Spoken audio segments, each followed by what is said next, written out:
प्रिय विद्यार्थियों, हिंदी क्लास में आपका स्वागत है। हमारा विषय है कारक। आज हम कारक का पांचवा और छठा भेद पढ़ेंगे। कारक का पांचवा भेद है अपादान कारक और छठा भेद है संबंध कारक। सबसे पहले हम पढ़ेंगे अपादान कारक और ये जानेंगे कि अपादान कारक कहते किसे हैं, अपादान कारक होता क्या है। तो यहाँ पर अपादान कारक की परिभाषा है, जहाँ एक वस्तु दूसरी वस्तु से अलग होती है उसे अपादान कारक कहते हैं। जहाँ एक वस्तु दूसरी वस्तु से अलग होती है उसे अपादान कारक कहते हैं। इसका कारक चिन्ह से अलग होने के अर्थ में होता है। इसका कारक चिन्ह से होता है और अलग होने के अर्थ में इस अपादान कारक का प्रयोग किया जाता है। यहाँ कुछ उदाहरणों द्वारा अपादान कारक को समझाया गया है। जैसे पहला उदाहरण है पेड़ से पत्ता गिरा। पेड़ से पत्ता गिरा तो यहाँ पर पत्ता है जो पेड़ से अलग हुआ है।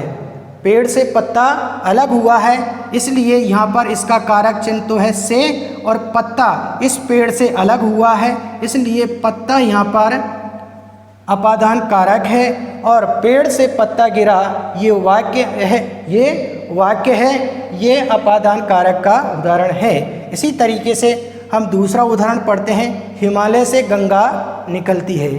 हिमालय से गंगा निकलती है तो गंगा कहाँ से निकलती है, तो गंगा हिमालय से निकलती है। तो से इससे यहाँ पर अपादान कारक का कारक चिन्ह है। और गंगा हिमालय से अलग होती है, जब निकलती है तो हिमालय से क्या है, गंगा अलग होती है, इसलिए यहाँ पर गंगा हिमालय से अलग हुई है, इसलिए गंगा यहाँ पर अपादान कारक है। गंगा यहाँ पर अपादान कारक है और हिमालय से गंगा निकलती है ये वाक्य है, ये अपादान कारक का उदाहरण है। इसी तरीके से हम तीसरा उदाहरण पढ़ते हैं। बालक छत से गिरा। बालक छत से गिरा तो यहाँ पर से तो यहाँ अपादान कारक का कारक चिन्ह है और छत यहाँ पर अपादान कारक है, क्योंकि बालक है वो छत से अलग हुआ है। बालक किससे अलग हुआ है, छत से अलग हुआ है। गिरने की जो क्रिया है वो छत से अलग हुई है, इसलिए हम कह सकते हैं कि छत तो यहाँ पर अपादान कारक है और से इसका कारक चिन्ह है। अपादान कारक का कारक चिन्ह से है।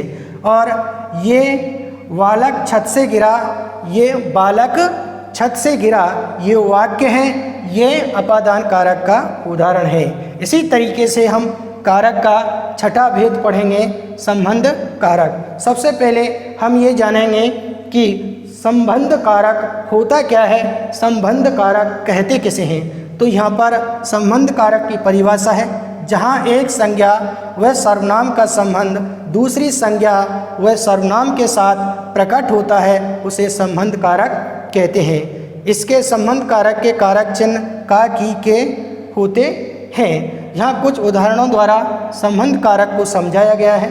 पहला उदाहरण है राम का भाई भरत था। राम का भाई भरत था तो राम यहाँ पर संज्ञा है और भरत भी यहाँ पर संज्ञा है। तो यहाँ पर इनमें भाई का यहाँ पर संबंध हुआ है, इसलिए हम कह सकते हैं कि राम का भाई भरत था ये वाक्य है, ये संबंध कारक का उदाहरण है। इसी तरीके से हम दूसरा उदाहरण पढ़ते हैं। राम की पत्नी सीता है।